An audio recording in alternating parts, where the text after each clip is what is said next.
প্রকাশিত বাক্য, বাইবেলের শেষ বইটা, তাই না? সবসময় কেমন যেন একটা রহস্যে ঘেরা লাগে। ঠিক বলেছেন। ওই যে 1,44,000 জন, তারা কারা? আবার দুজন সাক্ষীর কথা আছে, একটা ভয়ঙ্কর পশু। মানে এত কিছু, শত শত বছর ধরে মানুষ এসব নিয়ে ভাবছে। আর এই রহস্যের কারণেই তো এত রকম ব্যাখ্যা, এত কৌতূহল। মানুষ সবসময় চেষ্টা করেছে এর মানে বোঝার, নিজেদের সময়ের সাথে মেলানোর। একদম। আর আজকে আমরা ঠিক এরকমই একটা নির্দিষ্ট ব্যাখ্যার গভীরে যাব। আমাদের হাতে একটা উৎস আছে যেটা এই বিষয়গুলোকে একটু অন্যভাবে দেখেছে। হ্যাঁ। আর আমাদের মূল ফোকাস থাকবে ওই অনন্তকালীন সুসমাচার নিয়ে। এই ব্যাখ্যাটা কি বলছে, এটা ঠিক কি, কখন প্রচারিত হবে, কতদিন ধরেই বা চলবে। ঠিক। আর সেই সূত্র ধরেই আমরা দেখব কিভাবে এই ব্যাখ্যা 1,44,000 জন, দুজন সাক্ষী, ওই যে একটা ছোট পুস্তকের কথা আছে, হ্যাঁ হ্যাঁ, ওটা তো আছে। আর শেষ সময়ে পশুর উপাসনার বিরুদ্ধে যে ওয়ার্নিং, সেগুলোকে একসাথে জুড়েছে। মানে কিছু নির্দিষ্ট অনুমানের উপর ভিত্তি করে পুরো বিষয়টা সাজানো হয়েছে এখানে। আচ্ছা, বেশ ইন্টারেস্টিং। তাহলে চলুন এই কাঠামোটাকে একটু খুলে দেখা যাক। এই ব্যাখ্যা অনুযায়ী শেষ সময়ের অনন্তকালীন সুসমাচার আসলে কি বলছে, কাদের জন্য এই বার্তা? আচ্ছা, প্রথমেই আসি ওই 1,44,000 জনের কথায়। এই উৎস কি বলে, কারা তারা? দেখুন, এই উৎস বলছে 1,44,000 জন আসলে আক্ষরিক সংখ্যা নয়, এটা একটা প্রতীকী দল। প্রতীকী? হ্যাঁ, তারা হলেন মানব জাতির মধ্যে থেকে ঈশ্বরের জন্য আলাদা করা প্রথম ফল, যেমনটা প্রকাশিত বাক্য 14 অধ্যায়ে আছে। তাদের কিছু বৈশিষ্ট্য বলা হয়েছে, যেমন তারা নিষ্কলঙ্ক, মানে আধ্যাত্মিকভাবে শুদ্ধ। আর মেষশাবকের অনুসারী? হ্যাঁ, একনিষ্ঠ অনুসারী। আর সবচেয়ে গুরুত্বপূর্ণ হল তাদের কপালে ঈশ্বরের আর মেষশাবকের নাম লেখা থাকে। এটা একটা বিশেষ সুরক্ষার চিহ্ন বটে। এই কপালে মুদ্রাঙ্কন বা সিল মোহর দেওয়ার ব্যাপারটা, এটা তো প্রকাশিত বাক্য 7 অধ্যায়েও আছে। এই উৎস এটার গুরুত্ব কিভাবে দেখছে? এটা কি শুধু একটা চিহ্ন, নাকি এর মানে আরো গভীর? এই ব্যাখ্যা অনুযায়ী এটা শুধু সুরক্ষার চিহ্ন না, তার থেকেও বেশি কিছু। এটা এক ধরনের বিশেষ যোগ্যতা বা অভিষেক। উৎসটা এটাকে দুটো জরুরি বিষয়ের সাথে লিঙ্ক করেছে। কি কি বিষয়? প্রথমত, তারা বলছে এই মুদ্রাঙ্কন পাওয়া মানে হলো শেষ বর্ষা, মানে পবিত্র আত্মার এক বিশেষ শক্তি পাওয়া। এটা তাদের একটা মূল ধারণা বা পূর্বানুমান। আচ্ছা, শেষ বর্ষার শক্তি। আর দ্বিতীয়টা? দ্বিতীয়ত, তারা মনে করে এই মুদ্রাঙ্কন পাওয়া আর প্রকাশিত বাক্য 10 অধ্যায় যোহানকে যে একটা ছোট পুস্তক খেতে বলা হয়েছিল। হ্যাঁ, যেটা মুখে মিষ্টি কিন্তু পেটে তেতো। ঠিক তাই। তারা মনে করে এই দুটো অভিজ্ঞতা আসলে একই জিনিস, মানে এই শিলমোহর পাওয়ার মাধ্যমেই তারা বিশেষ জ্ঞান আর শক্তি পান। বাহ, দারুণ সংযোগ তো। তার মানে মুদ্রাঙ্কন শেষ বর্ষার শক্তি ছোট পুস্তক খাওয়া। আচ্ছা, তাহলে এই ছোট পুস্তক আর ওই যে দুজন সাক্ষীর কথা আছে প্রকাশিত বাক্য 11 অধ্যায়ে, তাদের ব্যাপারটা কি? এই উৎস এদের সাথে 1,44,000 জনকে কিভাবে মেলাচ্ছে? হ্যাঁ, দেখুন, প্রকাশিত বাক্য 10 অধ্যায়ে আছে ওই খোলা ছোট পুস্তকটা খাওয়ার অভিজ্ঞতা মুখে মধুর মতো, কিন্তু পেটে তেতো। উৎসটা বলছে এটা হলো ঈশ্বরের বাক্য আর শেষ সময় সত্য বোঝার আনন্দ, মিষ্টি ভাবটা। কিন্তু সেই সত্য বলতে গিয়ে যে কঠিন পরিস্থিতির মুখোমুখি হতে হবে, সেই বাস্তবতাটাই তেতো। একদম। আর 11 অধ্যায় যে দুজন সাক্ষীর কথা আছে, যারা 1260 দিন চট পরে ভবিষ্যৎবাণী করবেন, এই উৎস বলছে এই দুজন সাক্ষী আসলে কোনো দুজন ব্যক্তি নন। নন? তাহলে? তারাই হলেন ওই 1,44,000 জন মুদ্রাঙ্কিত মানুষ। এটাই তাদের আরেকটা প্রধান পূর্বানুমান বা ব্যাখ্যা। কি বলছেন? তার মানে 1,44,000 জন মানুষ মিলেই সমষ্টিগতভাবে সেই দুজন সাক্ষী, যারা ঐশিক শক্তি পেরে একটা নির্দিষ্ট সময়ের জন্য ঈশ্বরের বার্তা বলবেন। এটা তো বেশ অন্যরকম ব্যাখ্যা। প্রচলিত অনেক ধারণা থেকে এটা সত্যি আলাদা। তাদের যুক্তিটা হলো 1,44,000 জন যেমন প্রথম ফল মেষশাবকের অনুসারী, তেমনি দুজন সাক্ষীও তো ঈশ্বরের বিশ্বস্ত সেবক, যারা পৃথিবীতে তার প্রতিনিধিত্ব করেন। যুক্তিটা বুঝলাম। আর প্রকাশিত বাক্য 10 অধ্যায়ের শেষে পুস্তক খাওয়ার পর যোহানকে যেমন বলা হয়েছিল, তোমাকে আবার অনেক লোক, জাতি, ভাষা, রাজার বিষয়ে ভবিষ্যৎবাণী বলতে হবে। উৎসটি মনে করে এই দায়িত্বটাই আসলে ওই 1,44,000 জনের ওপর পড়ে, যারা দুজন সাক্ষীর ভূমিকায় কাজটা করেন। বোঝা গেল। তাহলে এই যে 1,44,000 জন বা এই ব্যাখ্যা অনুযায়ী 2 জন সাক্ষী, তারা যে অনন্তকালীন সুসমাচার প্রচার করবেন, সেই সুসমাচারের মূল কথাটা কি? বিশেষ করে ওই 1260 দিনের সময়টাতে। এটা কি সেই একই সুসমাচার যা আমরা সাধারণত শুনি? উৎসটির মতে ওই নির্দিষ্ট সময়ের জন্য ফোকাসটা একটু ভিন্ন। মানে পরিত্রাণের মূল বার্তাটা তো একই থাকে, কিন্তু ওই বিশেষ পরিস্থিতিতে সবচেয়ে জরুরি বার্তা হয়ে দাঁড়ায় প্রকাশিত বাক্য 14 অধ্যায়ের 9 থেকে 11 পদের সতর্কবার্তাটা। ও, ওই যে পশুর উপাসনা আর তার চিহ্ন নেওয়ার বিরুদ্ধে যে কঠিন হুঁশিয়ারি? ঠিক ধরেছেন, কোনোভাবেই পশুর বা তার মূর্তির উপাসনা করা যাবে না, তার চিহ্ন কপালে বা হাতে নেওয়া যাবে না, কারণ যারা তা করবে তারা ঈশ্বরের ভয়ঙ্কর ক্রোধের শিকার হবে। এই ব্যাখ্যা বলছে এটাই তখন অনন্তকালীন সুসমাচারের মূল সুর।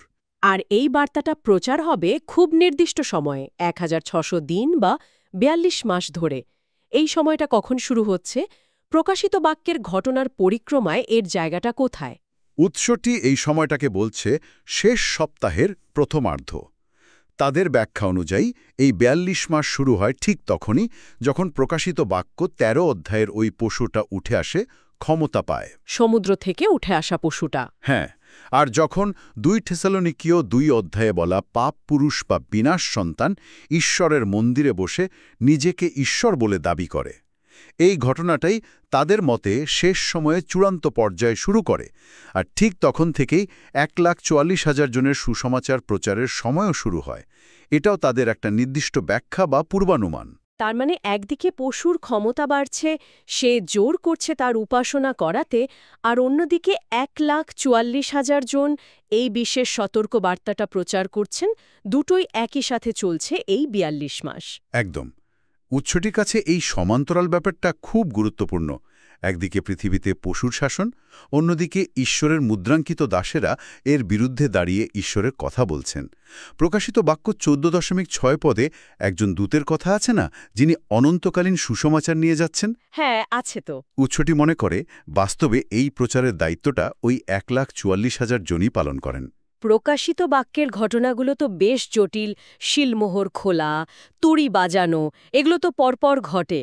এই উৎস কি এগুলোকে একটা টাইমলাইনে সাজিয়েছে, যাতে বোঝা যায় কখন এই 1,44,000 জনের কাজ শুরু হচ্ছে? হ্যাঁ, তারা একটা নির্দিষ্ট ক্রম সাজানোর চেষ্টা করেছে। মানে তাদের ব্যাখ্যাটা বুঝতে এটা সাহায্য করে। তবে মনে রাখতে হবে, এটা তাদের প্রস্তাবিত ক্রম। প্রকাশিত বাক্যের এই প্রতীকী ভাষার তো অনেক রকম ব্যাখ্যা হতেই পারে। অবশ্যই। আচ্ছা বলুন তো, সেই ক্রমটা কেমন? কোথায় এই 1,44,000 জনের প্রস্তুতি আর কাজটা শুরু হচ্ছে? বেশ, উৎসটির ব্যাখ্যা অনুযায়ী ঘটনাগুলো মোটামুটি এই রকম। প্রথম 4টে সিলমোহর যখন খোলা হলো, তখন পৃথিবীতে যুদ্ধ, দুর্ভিক্ষ, মহামারী আর সম্ভবত নানা ভণ্ড মতবাদের মাধ্যমে আধ্যাত্মিক বিভ্রান্তি ছড়ালো। অনেক মানুষ মারা গেল। প্রকাশিত বাক্য 6 অধ্যায় যেমন আছে। হ্যাঁ, তারপর পঞ্চম সিলমোহরে ঈশ্বরের জন্য যারা শহীদ হয়েছেন তাদের আর্তনাদ শোনা গেল। আচ্ছা। এরপর ষষ্ঠ সিলমোহর, তখন একটা ভয়ঙ্কর ভূমিকম্প হল, সূর্য কালো, চাঁদ রক্তের মতো হয়ে গেল। মহাজাগতিক বিশৃঙ্খলা যাকে বলে। উৎসটি বলছে ঠিক এই সময়ে, মানে চূড়ান্ত বিপর্যয় আসার ঠিক আগে, ঈশ্বর তার বিশেষ দাসদের, ওই 1,44,000 জনকে মুদ্রাঙ্কিত করার কাজ শুরু করেন।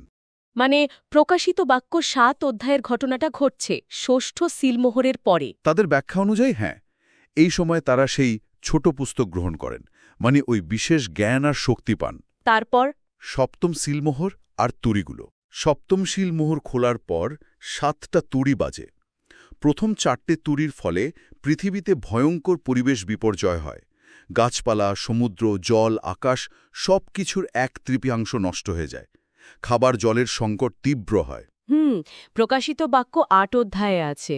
এরপর পঞ্চম তুড়ি, যেটাকে প্রথম সন্তাপ বলা হয়, তখন এক অদ্ভুত পঙ্গপাল আসে, যারা মানুষকে কষ্ট দেয় কিন্তু মারে না। 5 মাস ধরে কষ্ট দেয়, তাই না? হ্যাঁ, তারপর ষষ্ঠ তুড়ি, এটা দ্বিতীয় সন্তাপ, আরও ভয়ঙ্কর। একটা বিশাল বাহিনী এসে পৃথিবীর 1/3 মানুষকে মেরে ফেলে। ভাবা যায়। আর এই ষষ্ঠ তুড়ির ভয়ঙ্কর ধ্বংসলীলার পরেই উৎসটির মতে ওই পশুটা সমুদ্র থেকে উঠে আসে, ক্ষমতা পায়। আর তখনই শেষ সপ্তাহের প্রথমার্ধ, মানে ওই ৪২ মাস বা ১,২৬০ দিনের সময়টা শুরু হয়। ঠিক এই সময়ে। হ্যাঁ, এই সময়েই পশু তার শাসন চলায়, আর একই সাথে ১,৪৪,০০০ জন বা ২ জন সাক্ষী অনন্তকালীন সুসমাচার মানে পশুর উপাসনার বিরুদ্ধে ওয়ার্নিংটা প্রচার করতে শুরু করেন। উৎসটি এই সময়টাকেই বিশেষভাবে বলছে সাধুদের মহাক্লেশ, কারণ তখন বিশ্বাসীদের উপর চরম অত্যাচার নেমে আসবে। তাহলে মূল ব্যাপারটা দাঁড়াচ্ছে ষষ্ঠ শিলমোহরের পর ১,৪৪,০০০ জনের প্রস্তুতি শুরু হচ্ছে, আর ষষ্ঠ তুরীর মহাধ্বংসের পর তাদের আসল প্রচার কাজ শুরু হচ্ছে ঠিক যখন পশুও ক্ষমতা পাচ্ছে। এই সংযোগটাই কি এই ব্যাখ্যার মূল চাবিকাঠি? ঠিক তাই। এই ব্যাখ্যা অনুযায়ী ১,৪৪,০০০ জন শুধু দর্শক নন, তারা ইতিহাসের এক চরম সময়ে ঈশ্বরের দ্বারা বিশেষভাবে তৈরি এবং পাঠানো এক শক্তি। তারা শুধু তৈরি হন না, বরং সক্রিয়ভাবে সেই সংকটে ঈশ্বরের পক্ষে দাঁড়ান। তাহলে এই ৪২ মাস সময়কালে তাদের ভূমিকাটা ঠিক কি দাঁড়াচ্ছে? শুধু কি ওই সতর্কবার্তা প্রচার?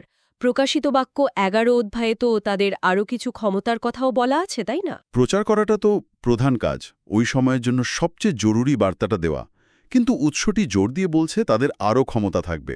যেমন ১১ অধ্যায়ে আছে, তাদের মুখ থেকে আগুন বেরিয়ে শত্রুদের শেষ করে দেবে। হ্যাঁ, এটা তো সাংঘাতিক। তারা বৃষ্টি বন্ধ রাখতে পারবেন, জলকে রক্তে পরিণত করতে পারবেন, পৃথিবীতে নানা রকম দুর্যোগ আনতে পারবেন। মানে তারা শুধু প্রচারক নন, তারা ঈশ্বরের শক্তিধর প্রতিনিধি। আর শুধু তাই নয়, উচ্চিতিতে তাদের একটা রক্ষকের ভূমিকার কথাও বলা হয়েছে, তাই না? তারা নাকি বিশ্বাসীদের রক্ষা করবেন। হ্যাঁ, এটা এই ব্যাখ্যার একটা বিশেষ দিক।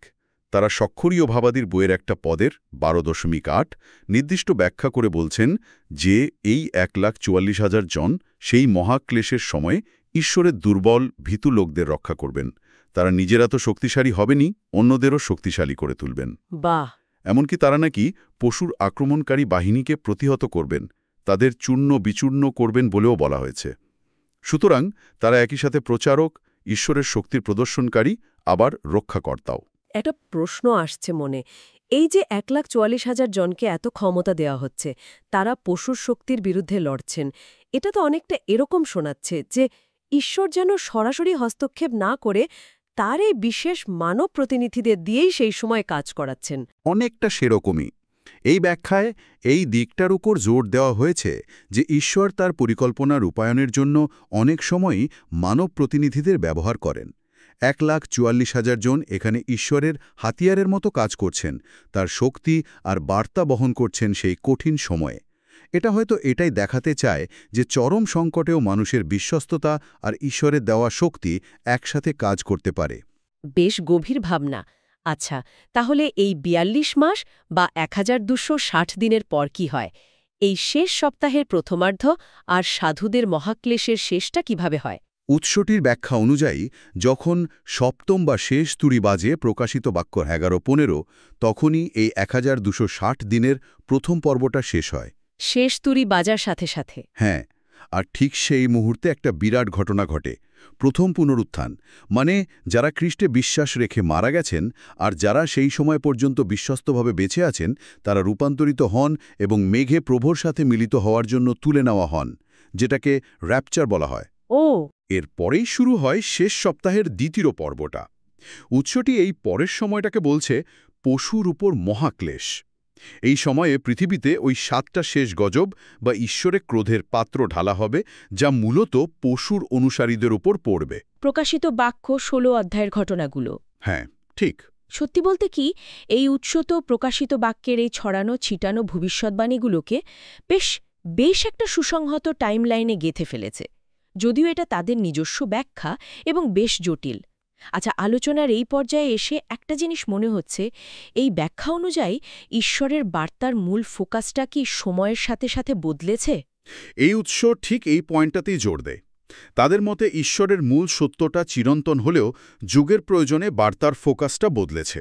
যেমন তারা উদাহরণ দেয়। কি রকম? যেমন আদমের জন্য বার্তা ছিল ওই নিষিদ্ধ ফলটা খেও না। মসির সময় বার্তা এলো ঈশ্বরের নিয়ম কানুন মেনে চলো।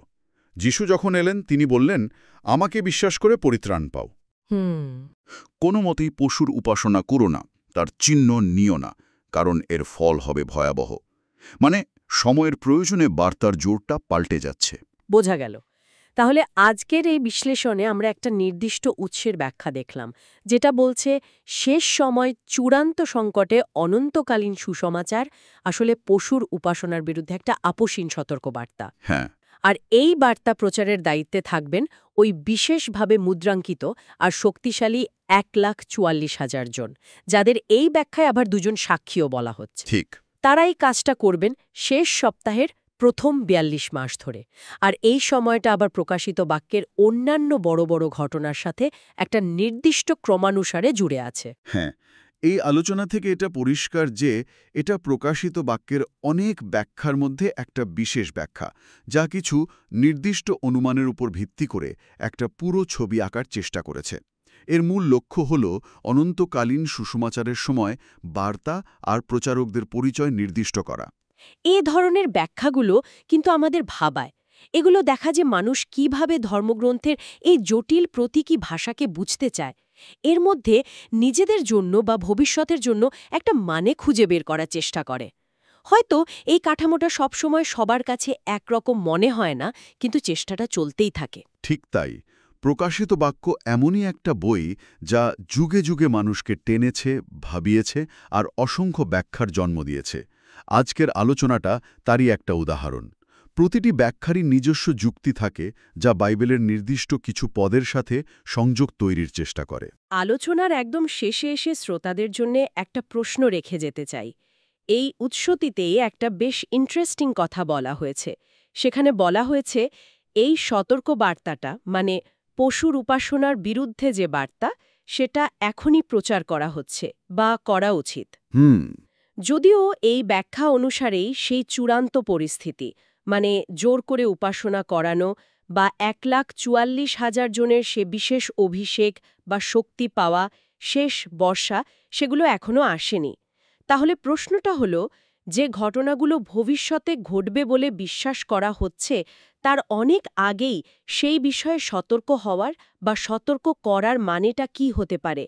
এটা কি শুধুই ভবিষ্যতের জন্য প্রস্তুতি, নাকি এর কোনো বর্তমান প্রাসঙ্গিকতাও আছে? এটা নিয়ে না হয় শ্রোতারা নিজেরাই একটু ভাববেন।